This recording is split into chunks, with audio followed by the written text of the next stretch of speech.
क्या महाकाव्य जैसी बड़ी बड़ी कहानियां हमें हजारों साल पुराने समाजों के बारे में सच में कुछ बता सकती हैं? अक्सर हम इन्हें बस कहानियां ही तो मानते हैं, लेकिन आपको पता है, इतिहासकार इन्हीं के अंदर से प्राचीन जीवन के राज खोज निकालते हैं। तो चलिए, आज हम भी एक इतिहासकार की नज़र से इस महाकाव्य के पन्ने पलटते हैं और देखते हैं कि महाभारत हमें उस जमाने के समाज के बारे में क्या क्या बताता है। अच्छा, तो महाभारत की कहानी का जो कोर है वो है हस्तिनापुर के सिंहासन का संघर्ष। ये कहानी है दो परिवारों की, कौरव और पांडव, जो असल में चचेरे भाई थे और उनके बीच हुए एक बहुत ही भयानक युद्ध की।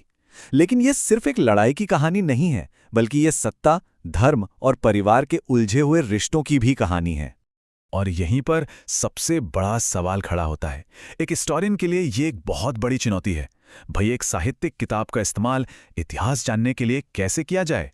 हम कैसे मान लें कि इसमें जो लिखा है वो सच है, सिर्फ किसी की कल्पना नहीं? तो इस ऐतिहासिक पड़ताल में जो सबसे पहला और सबसे मुश्किल काम था, वो था इस विशाल ग्रंथ का एक भरोसेमंद वर्जन तैयार करना। और यकीन मानिए, ये कोई छोटा मोटा काम नहीं था। जरा इसके साइज का अंदाजा लगाइए। महाभारत में 1 लाख से भी ज्यादा श्लोक हैं, और ये एक बार में नहीं लिखा गया। इसकी रचना लगभग 500 ईसा पूर्व में शुरू हुई और कोई 1000 साल तक चलती रही। अब इतने लंबे समय में तो जाहिर है, कहानी कहने वालों ने इसमें बहुत कुछ जोड़ा घटाया होगा, जिससे इसके कई अलग अलग वर्जन बन गए। तो 1919 में वीएस सुखथांकर नाम के एक महान विद्वान के नेतृत्व में एक बहुत ही एम्बिशियस प्रोजेक्ट शुरू हुआ।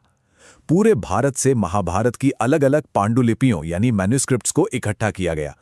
फिर विद्वानों ने उन श्लोकों को चुना जो लगभग सभी मैन्युस्क्रिप्ट्स में कॉमन थे। इस पूरे प्रोसेस में सोचिए 47 साल लग गए, और नतीजा था 13,000 पन्नों का एक समालोचनात्मक संस्करण। ये स्लाइड उसी 47 साल की जबरदस्त मेहनत का नतीजा है। देखिए, जो मोटे अक्षर हैं वो मेन टेक्स्ट हैं, यानी वो हिस्सा जो ज्यादातर मैन्युस्क्रिप्ट्स में एक जैसा मिला। और नीचे जो छोटे अक्षरों में लिखा है वो सारे बदलाव हैं जो देश के अलग अलग हिस्सों में मिले। इससे इतिहासकारों को स्टडी करने के लिए एक मजबूत बेस तो मिला ही, साथ में ये भी पता चला कि कहानी अलग अलग जगहों पर कैसे बदलती गई। तो चलिए, अब जब हमारे पास एक भरोसेमंद ग्रंथ है, तो देखते हैं कि ये हमें उस वक्त की सामाजिक संरचना यानी सोशल स्ट्रक्चर के बारे में क्या बताता है। और इसकी शुरुआत होती है परिवार और विरासत के नियमों से। महाभारत के पूरे झगड़े की जड़ है पितृवंशिकता यानी पैट्रिलिनी। इसका एक बहुत सीधा सा नियम था, वंश पिता से बेटे तक और फिर पोते तक चलता है। और जब बात राजपाट की हो तो इसका साफ मतलब था कि पिता के बाद सिंहासन पर हक सिर्फ और सिर्फ बेटे का होगा। और दुर्योधन के ये शब्द दिखाते हैं कि ये नियम कितना पावरफुल था। ये शब्द बताते हैं कि विरासत को लेकर कितना ज्यादा प्रेशर और कितनी चिंता थी।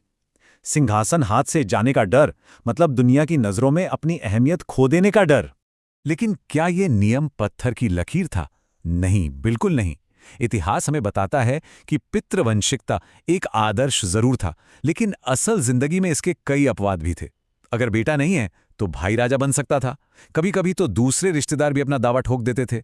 और कुछ खास मामलों में तो प्रभावती गुप्त जैसी शक्तिशाली महिलाओं ने भी सत्ता संभाली, जो इस आदर्श को एक सीधी चुनौती थी।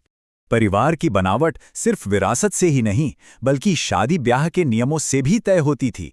तो चलिए, अब समाज के इस दूसरे जरूरी पहलू को समझते हैं। करीब 1000 ईसा पूर्व के बाद एक सिस्टम चलन में आया जिसे गोत्र कहते हैं। ये ब्राह्मणों ने बनाया था। इसमें लोगों को अलग अलग कुलों में बांटा जाता था और हर गोत्र का नाम एक महान वैदिक ऋषि के नाम पर होता था। ऐसा माना जाता था कि एक गोत्र के सभी लोग उसी ऋषि के वंशज हैं। और इस गोत्र सिस्टम के दो बहुत मजबूत नियम थे।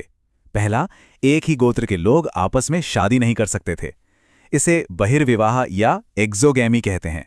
और दूसरा, शादी के बाद एक महिला को अपने पिता का गोत्र छोड़कर अपने पति का गोत्र अपनाना पड़ता था।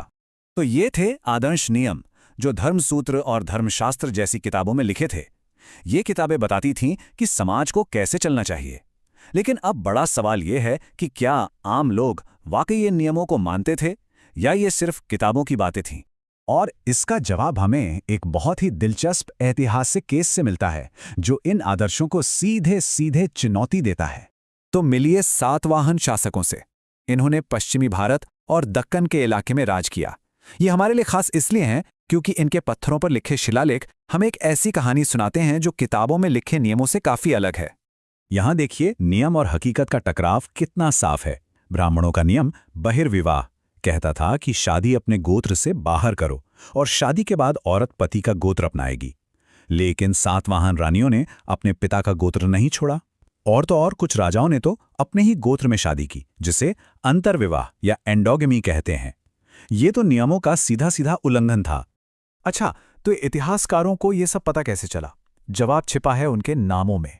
कई सातवाहन राजाओं के नाम उनकी मां के नाम से जुड़े होते थे, जैसे गौतमी पुत्र, जिसका मतलब है गौतमी का पुत्र। इससे एक तो ये पता चलता है कि मां का बहुत सम्मान था, और दूसरा ये कि पितृवंश के आदर्श के बावजूद मां का वंश भी मायने रखता था। तो आखिर में हम इससे क्या सीखते हैं? यही कि प्राचीन भारत का सामाजिक इतिहास किसी एक किताब में लिखी सीधी साधी कहानी नहीं है। ये असल में ग्रंथों में लिखे आदर्श नियमों और जमीन पर हो रही हकीकत के बीच एक लगातार चलने वाली बातचीत की तरह है।